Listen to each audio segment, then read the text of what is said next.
पुराने वक्तों की बात है। गांव में अब्दुल्लाह नाम का एक नेक दिल ताजर रहता था।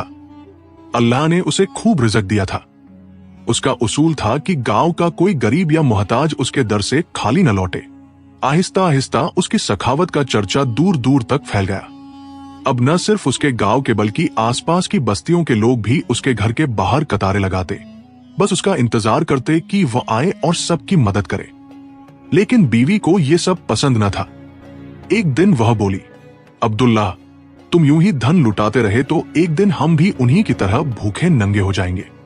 कम से कम अपने गांव के लोगों तक ही मदद महदूद रखो। अब्दुल्लाह ने मुस्कुरा कर कहा, बीबी, मुझे डर है कि क़यामत के दिन मेरा रब न पूछे कि मैंने दूसरों की मदद क्यों नहीं की जब उसने मुझे दिया था। बीवी ने सख्त लहजे में कहा, इस रफ्तार से तो जल्द ही हम भी मोहताज हो जाएंगे। अब्दुल्लाह खामोश हो गया, मगर दिल ही दिल में दुआ की, या अल्लाह, मुझे नेकी करने की तौफीक दे और तेरा दिया कभी बंद ना हो।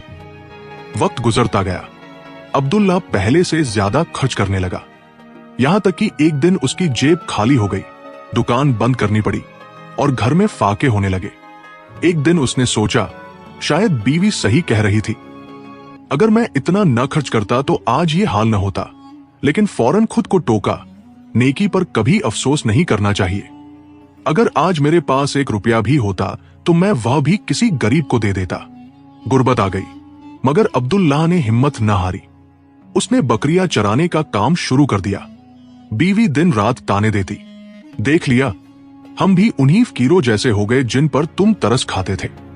अब्दुल्लाह मुस्कुरा कर कहता, बीबी, हमारे पास सेहत तो है, ये पैसों से ज्यादा कीमती है।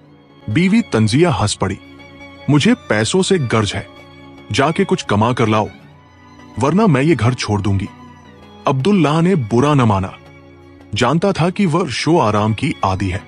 खुद उसे बचपन में फक्रोफा का देखना पड़ा था, इसलिए वो हमेशा दूसरों का दर्द समझता था। एक दिन बकरियां चरा रहा था कि अचानक जंगल में आग लग गई। उसने दूर से एक छोटी सी सांपनी को आग में फंसे देखा। दिल में रहम आया, जान पर खेलकर आग में कूदा और उसे निकाल लाया।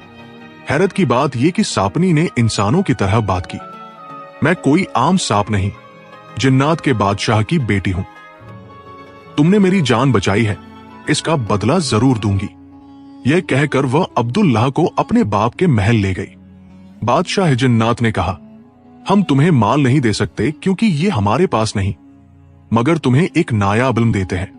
आज से तुम जानवरों की जुबान समझ सकोगे, लेकिन शर्त यह है कि तुम ये राज किसी को न बताना।